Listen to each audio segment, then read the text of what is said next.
Très bien. Yvon André, vous êtes directeur général délégué d'EDF Énergie Nouvelle. Quel est le lien qui unit aujourd'hui EDF Énergie Nouvelle et la mer? C'est un lien ancien, sans remonter jusqu'à l'usine marématrice de la Rance. Nos activités EDF Énergie Nouvelle se sont intéressées largement au domaine maritime. Il y a une dizaine d'années que nous avons commencé des développements dans le domaine de l'éolien en mer, en Belgique, ensuite en Angleterre, et effectivement, ça c'est aujourd'hui bien connu, nous sommes très impliqués dans le développement des appels d'offres éoliens en France, avec notre partenaire technique qui est Alstom. Quelles sont les ambitions sur le long terme d'EDF Énergie Nouvelle en matière d'énergie marine renouvelable?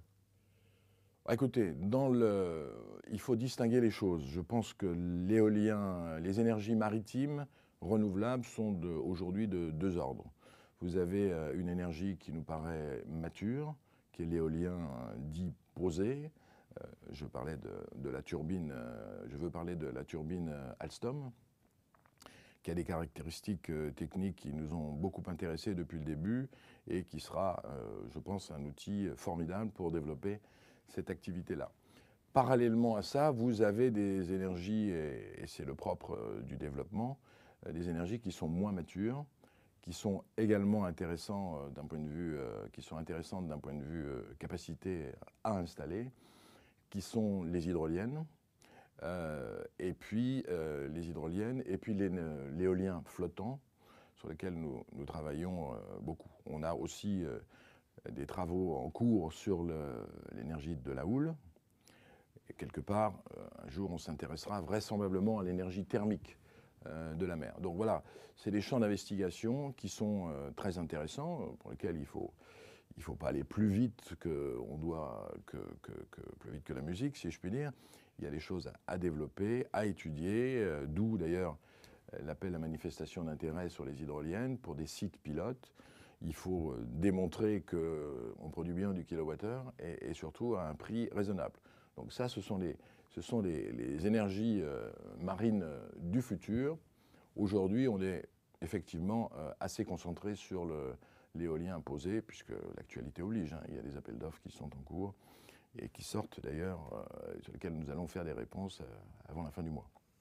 La France s'est fixé un objectif de production de 6 gigawatts d'énergie marine renouvelable à l'horizon 2020. Certains pensent que le timing politique est un peu lent et qu'on n'y arrivera probablement pas. Qu'est-ce que vous en pensez? Oui, on peut dire ça, surtout si on se compare aux Anglais, a fortiori aux Danois ou aux Allemands.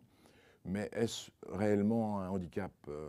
Tout le monde l'a bien compris, le développement de ces énergies marines correspond à un objectif d'utilisation des énergies renouvelables au sens large pour les années 2020. Bon, là, clairement, on est un peu en retard. Je pense que les objectifs, les fameux 20% européens qui sont devenus 23% en France, ne seront pas atteints en quelques années de retard.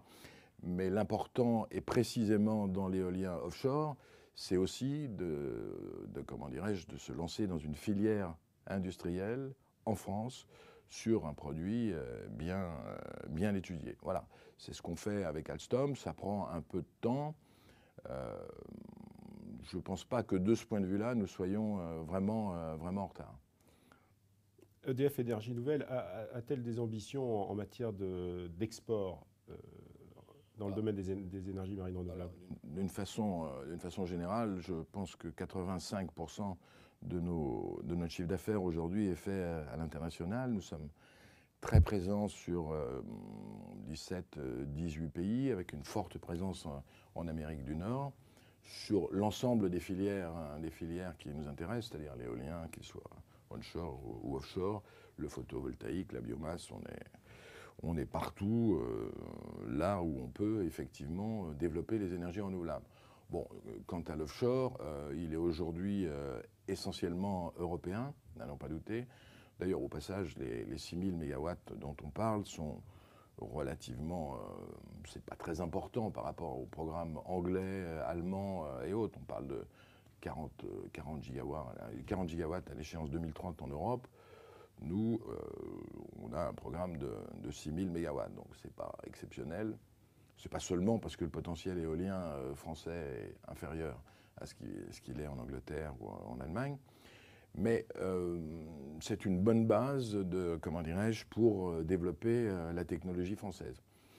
Et là, pour le coup, comme je viens de le dire, EDF-EN, l'international, on connaît bien, on investit beaucoup à l'étranger. Alstom est sans doute l'un de nos meilleurs représentants en matière d'exportation industrielle.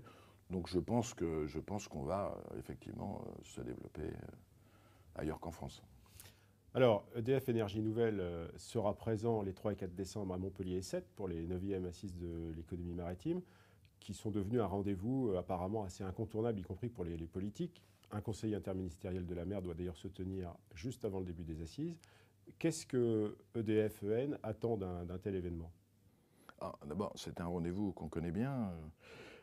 Tous les ans, nous sommes présents. L'économie maritime aujourd'hui, c'est aussi le développement des énergies renouvelables.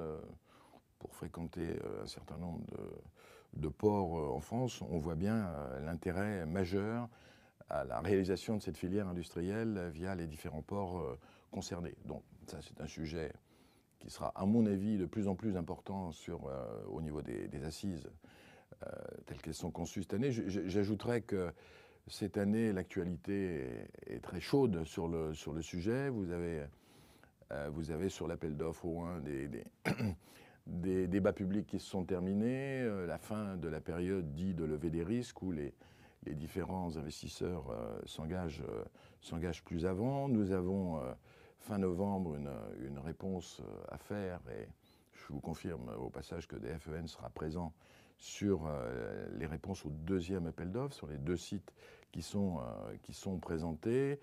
Le gouvernement vient de lancer un appel à manifestation d'intérêt sur les hydroliennes et concernant l'éolien flottant, comme vous le savez, EDF-EN a remporté un R300, donc avec des subventions significatives de la part de l'Europe très récemment. Donc ça fait beaucoup de sujets et finalement j'ai hâte d'aborder tout ça aux prochaines assises. Très bien. Yvan André, nous vous remercions et rendez-vous à Montpellier. C'est moi qui vous remercie.